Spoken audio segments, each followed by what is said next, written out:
Fa efa manomboka mahaliana ny maro ny sehatry ny fandraharana eo amin'ny fambolena sy ny fiompiana amin'izao fotoana izao. Tanora avokoa no tena misehatra amin'izany raha ny hita nandritry ny fanombohan'ny hetsika foire ferme androany. Olana ho azy ireo ny tsy fampiny akora fototra ho an'ny fambolena raha ny fanazavany ireo mpandrahara. Finaritra Rakotomana sy mampiona Andrianjalala.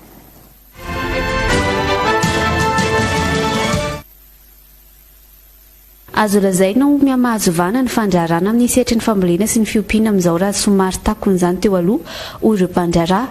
Efa manomboka mahasarika tanora maro ihany koa ity sehatra ity, indrindra eo amin'ny sehatry ny fambolena.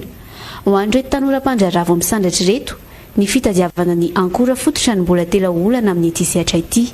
Resaka matière première eo amin'ny facilitation en accès amina matière première, ohatra fotsiny zao hoe ny élevage vitsiny ny matière première en bonne qualité, tamintsika fa plutôt fa falsifié daholo le zavatra rehetrarehetra.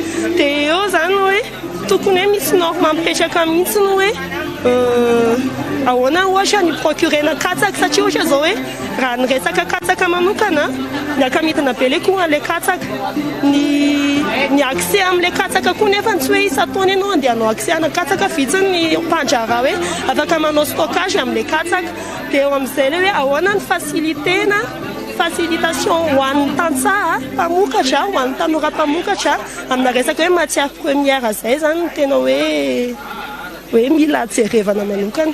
Raha ho an'ny fiompiana eto Madagasikara dia mbola sakana iray lehibe aloha zany somary fahasarotana kely eo amin'ny fisian'ny matière première eo anivon'ny tsena, izay voarindra ny viditsolika ny politika eto an-toerana moa zany.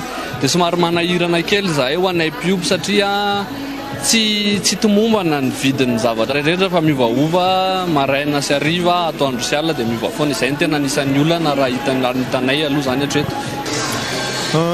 Eto amintsika aloha raha ny amin'ny fambolena raha eo aminay manokana tsy dia hitako hoe eo amin'izay effet climatique izay zany tena hoe misy manahirana kely rehefa sanatsy hoe tara ny orana na ohatran'izay.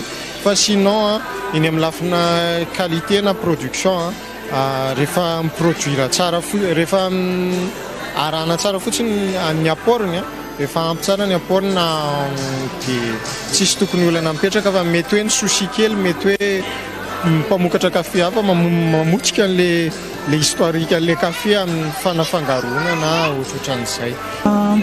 Misy taonana aloha misedra olana ihany satria miakatra daholo ny vidin-javatra, vidin'entana, ny transport. Dia eo koa nefa tratran'le réchauffement climatique, tratran'ny ohatra cyclone dia mampiena ny vokatra zany, misy akony be ny vokatra zany.